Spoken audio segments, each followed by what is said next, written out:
Hey everyone, continuing the reacting to minimalist video series. Today we're going to do Beat the Bush's quitting to retire early as a minimalist laying flat video. And I'm joined by my friend Lewis.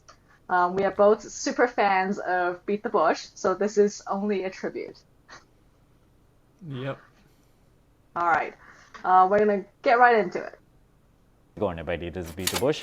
What does Great Resignation, FIRE, financial independence retired early, minimalism, and laying flat all have in common?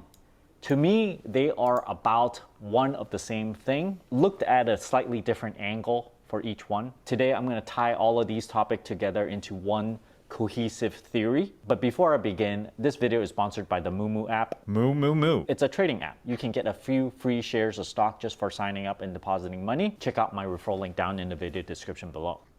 I have to stop already because I have totally signed up for the Weeble app because of Beat the Bush's referral, but the UI is so janky. I guess I'm never getting sponsored by Weeble. But have you tried one of these trading apps like Robinhood clones? Yeah, I did Robinhood for a while, and I got Hmm. totally hosed on Dogecoin through Robinhood. Yes, we And should blame Robinhood for that, yeah, and not due to poor speculative choices. yeah. I think my conclusion is just sign up for a brokerage account on Mhm. Vanguard if you've already got index funds through them or something, and then you know. But I'm This is not a day turning trader. I know, but this is turning into a ranting about all All right. financial services video. But Vanguard, I find also problematic. Their website also has issues. It So does, yeah. yeah, so I think like I use Robinhood. They obviously have ethical issues, but they are the easiest to use. I quit my engineering job that was making six figures. Now, this is not really same as Great Resignation or anything because I was just kind of disgruntled with my work. The feeling of not having enough impact is a common theme and also not getting paid enough. I think this chart really says a lot just by looking at it. It's a productivity chart over many years compared with compensation. Starting sometime in 1980s, the compensation has not been keeping up with productivity. Where is the productivity coming from? Well, employers might employ automation. Workers might be using different tools that makes them more productive. For example, very apparent is when you go to the grocery store and you're at a checkout stand. Nowadays, they have self-checkout stands. The workers that used to work at a single checkout stand that has a certain volume, now they're standing in front of the self-checkout stand that mans maybe 4 to 8 self-checkout stands. So now they are suddenly probably like 8 times more productive because the volume of people that's moving through, the products that's moving through, it's a lot greater. And yet, So pausing here because you seen the analysis about like what happened in the 1970 something kind of analyses? Have you heard of those? Is that where like productivity kept going up but wages flattened or something? Yeah, yeah. And like there's like arguments as to well, a lot of discussion as to what happened. I don't I totally haven't read understand it. deeply into it. I've just kind Hmm. of encountered it 1,000 times in different Hmm. liberal articles. Yeah, but like, do you think like there's something did happen and It's probably this is. true. I mean, like, Hmm. I don't think that we're like super eager to pay somebody flipping burgers more. Hmm. Um, Yeah, and this for is a only lot goes of up to things, 2018 though. I think it's kind of like the other pressure on it is like if people in China are willing to do that same factory job Hmm. for half the cost or less, Hmm. then that's going to put downward, either the job is going to leave America or it's going to put downward pressure on the wage of the factory worker in America. And so Yeah. if China is industrializing, in the 80s and 90s and we're getting more competition from outside the country, that's probably another explanatory factor for unskilled labor. Hmm. their pay is not going up. Now, this is an interesting trend because this means that if more automation comes, the value that is obtained from robotics doesn't go to the worker anymore. It goes to the corporation, goes to the company that employs the robotics. Later down the line, if more and more automation gets integrated into the workplace, people are not going to automatically get paid more. Now, this chart shows from 1950s The compensation has gone up by 118%, but productivity has gone up by 158%. So there's like a 50% difference here. Depending on where you're looking on the internet, productivity is actually outpaces compensation by 50, sometimes 100, sometimes 200%, depending on how it's calculated. Now, this is a serious issue and can lead to social instability. As we see right now, there's more and more protests going on. The cities are getting more and more dangerous because people, no matter what they do, they can work at one job, two jobs, or three jobs, or whatever, right? They're not making a living wage. Compensation is not keeping up with standard of living. So in effect, what you have is people can slave away their entire life and they will still not be able to afford to buy a house. Personally, I'm born in 1980s, right? So I am about 41 right now, turning 42. My age is actually an advantage for no work whatsoever on my part because I just happened to be born in 1980s, right? So I happen to be able to get in a little bit earlier on the housing market. Exactly. And then I feel like that is rarely discussed, that I mean you and I have talked a lot about, is that the timing of Beat the Bush's purchase of this home is very, very lucky to some Advantageous. degree. Yeah. And that contributed to a large portion of his assets. So it's like that's the tricky part. Like I love Beat the Bush and all his tips and stuff, but I also feel like like a big portion of the amount that you like own to your name is because your timing was very impeccable, and that's something that's very hard for most people to replicate. But I think like that's where you're gonna have many discussions, right? Because I can bitch all I want, but then but I cannot. I'm not as good at saving money as Beat the Bush is, nor am I as good at saving money as you. So it's like, But like even if you beat Bush, what he's saying, right, mhm, is his place was a third of its current value when he bought it. mhm. So it's kind of like even if you are as good as Beat the Bush, when the hill is 3 times as large, what are you gonna do? And I want to see like, when he started talking about housing, it just made me think of like, okay, number one, housing is 3 times more expensive now than 10 years ago in the Bay Area, at Mhm. the low.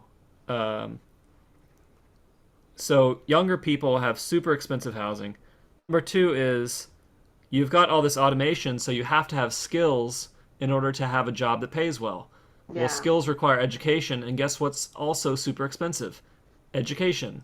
And then Mhm. the third thing is just like wage per effort. Like if you don't have the education, you've got these trap jobs Mhm. where you can work them, and then you look up in 15 years and you've got nothing to show for it. But I don't know. Let's see if he covers the education bit. Yeah. just happen to be in the market to buy one because you go to work for some time, you save up enough, and all of a sudden, right around 2010, it's right when the housing bubble burst, and then I was able to purchase. So this is all pure luck. So if I were to be born, let's say 10 years later, I would be in a very, very different situation because housing already went up. I would be probably part of the laying flat crowd. I would be disenchanted with the work labor force.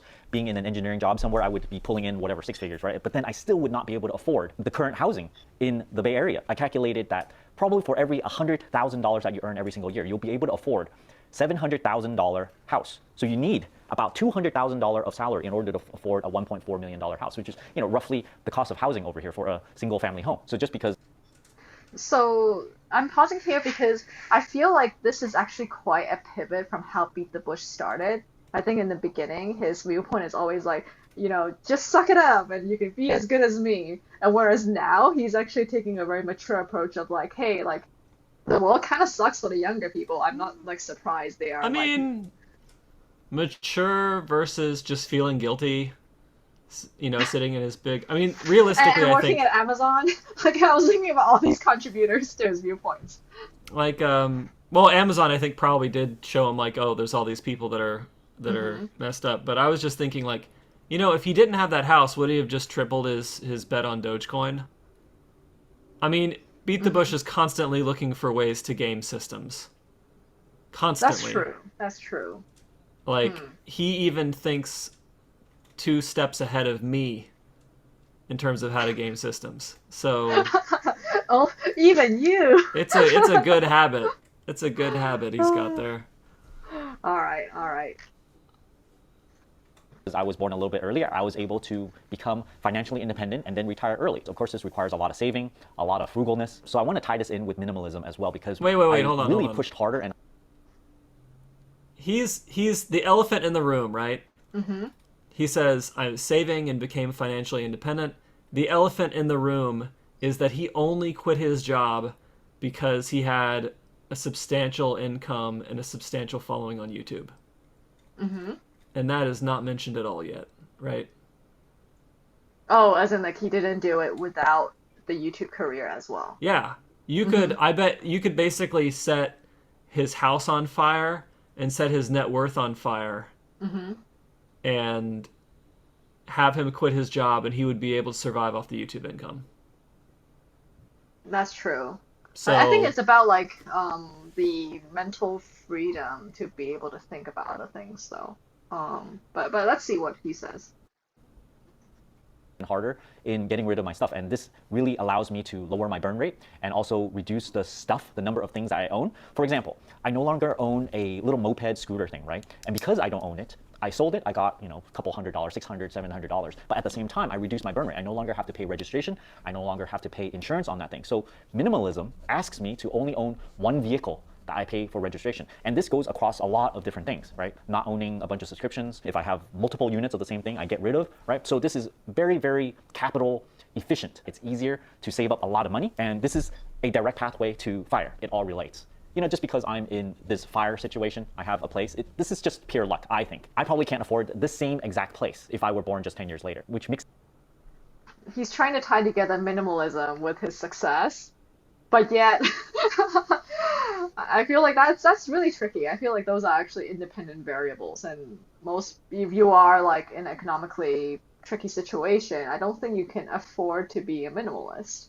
well, they're related, but I think that the importance of these things he's not properly considering, right? The reality is that because of his YouTube channel and his engineering income and his willingness to invest, if he never had that house, if he just rented the entire time, he would still be financially independent.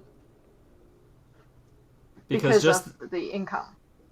Yeah, and because just the taxes that he pays every year on a place like that in the Bay is going to be on the order of rent. I'm not going to say that it's going to be like exactly what rent is, because rent's pretty high now, but it's still going to be fairly high. So I think he's not giving himself enough credit. Like, if he was born 10 years later, he would likely still be retired because he's got this personality where he's willing to come home and film YouTube videos for 5 hours after work. That's true. That's true. Yeah, so I think the grit is always there, and that's income generating if directed properly. I think the whole argument about like minimalism and whether it is like conducive to saving money, I think to a point, right, you don't want to be like shopping all the time, but like just because someone is maximalist to some extent, it doesn't mean they can't save money either. It does mean that you have to maintain a property though, and that can be very expensive. Yes, but if you own only miniature Japanese collections of like fake foods or something, I think you can be very space efficient. So I think you can be a maximalist of tiny things. Okay, there's got it. You need like a volume times minimalism or something. Exactly. Whereas if you own one giant statue, you're still screwed. Makes it kind of like an unfair advantage for people that are, up in the previous generation. It's like, it's not anyone's fault that you're born a little bit later and all of a sudden you can't afford a house. It's just the way society has structured things. Somehow the zoning laws are like really, really screwed up and then made the housing supply really low, jacks up the price. All these investors are coming in, jacks up the price. So tying in with the Great Resignation, laying flat, what do you do if it seems hopeless? You can't, no matter how hard you work, you can't afford a place. So this laying flat thing is just about not working at all or working the bare minimum. And you just work every few days and you take whatever amount and you try to survive on that. You got some people just laying on the street. You're just basically homeless or like staying at an internet cafe and you have very, very low desire. Laying flat is really a protest against society as a whole, against companies, giving them such meager wages. It's like, okay, you're going to give me wages that are so low, I'd rather just not do it. I'm not going to try to buy Nikes or fancy things to wear or like even fancy phones or anything. I just wanted to tie all this together. Depending on when you're born, you might get shoved under the fire category if you're lucky. But if you're not lucky, you get filed under laying flat or great resignation category because you don't have enough capital, because things are just too expensive in order to try to get into the fire club. Thanks for watching this video. Don't forget to give me a like and subscribe for more. Thanks for watching.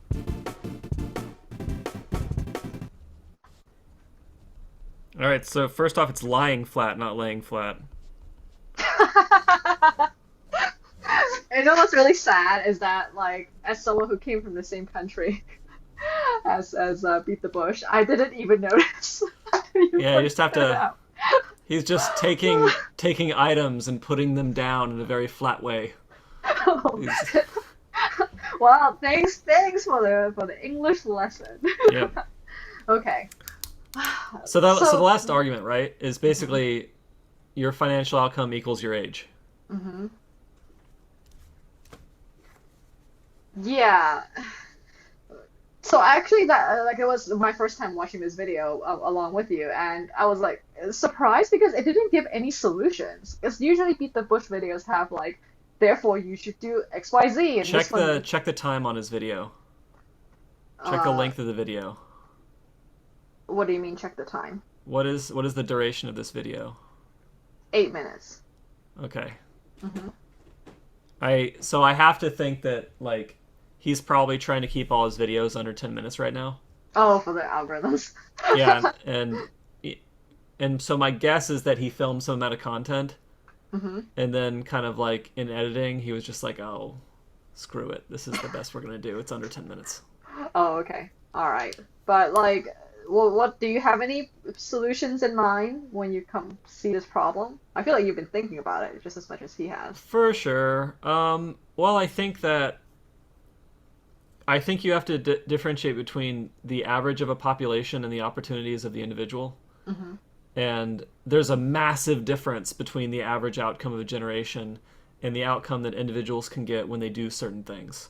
Mm-hmm. So while it's absolutely true, I think that in terms of very important factors like education, housing, childcare costs, and other things, they're much, much more expensive for younger people now. It's also true that there are still a ton of ways to get rich. Mm-hmm. And there is a ton of access to information. There are tons of online platforms that did not exist before to launch businesses. Mm-hmm. If you want to put in the effort and if you stay focused on that. Mm-hmm. So I kind of see it, is there hope? Absolutely there's hope. I still think that if you want to get rich right now, you can go down the how to get rich playbook, right? It's basically try to start 10 businesses. Mm-hmm. And, see what shakes out. Most people are not willing to do that. Well, I would say that most people are not willing to do that because it's not taught in a way that's enjoyable for them. Yeah, well, I don't think it's ever enjoyable.